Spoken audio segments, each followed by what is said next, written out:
Bien, dentro de lo que venimos viendo como diagnóstico y problema vertical, estuvimos describiendo el porcentaje de Yarabak, estuvimos describiendo el ángulo articular y ahora vamos a pasar a describir el ángulo goníaco total y dentro del ángulo goníaco total al ángulo goníaco inferior.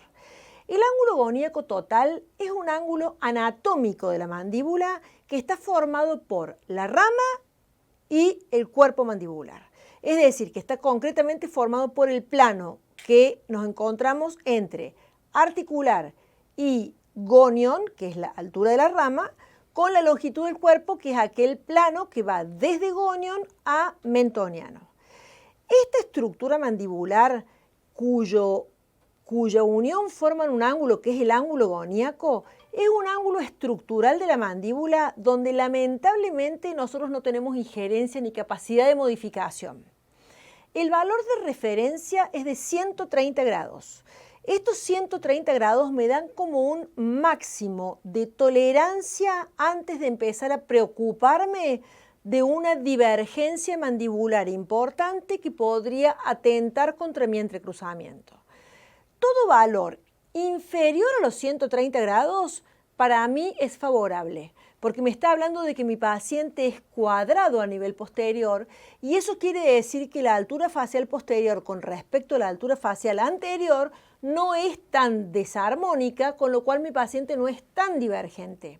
A medida que el ángulo entre la rama y el cuerpo va aumentando, de alguna manera me va planteando una divergencia mandibular mayor y esa divergencia inevitablemente va a atentar contra mi guía anterior.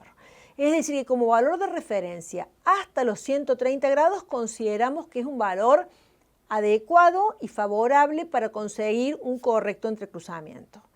Dentro de este concepto del ángulo goníaco total, habíamos marcado otro plano que iba de gonion a nasion, que era el ángulo goníaco inferior.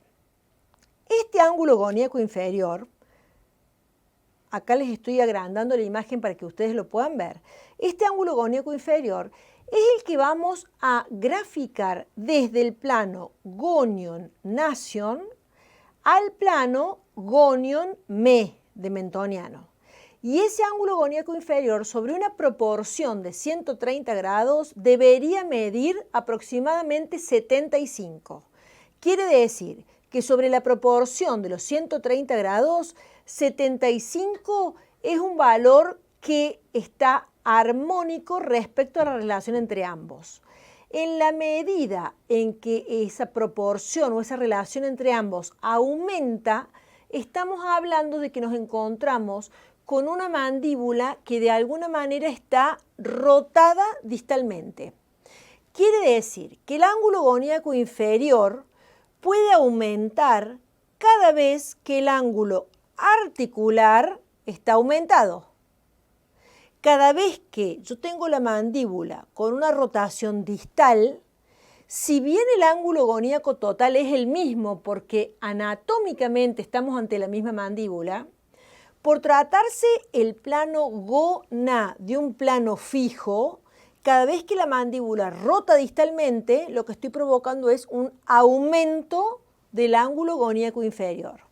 Entonces la pregunta es, ¿puedo modificar yo el ángulo goníaco total? No, no existe manera en la que yo pueda modificar el goníaco total.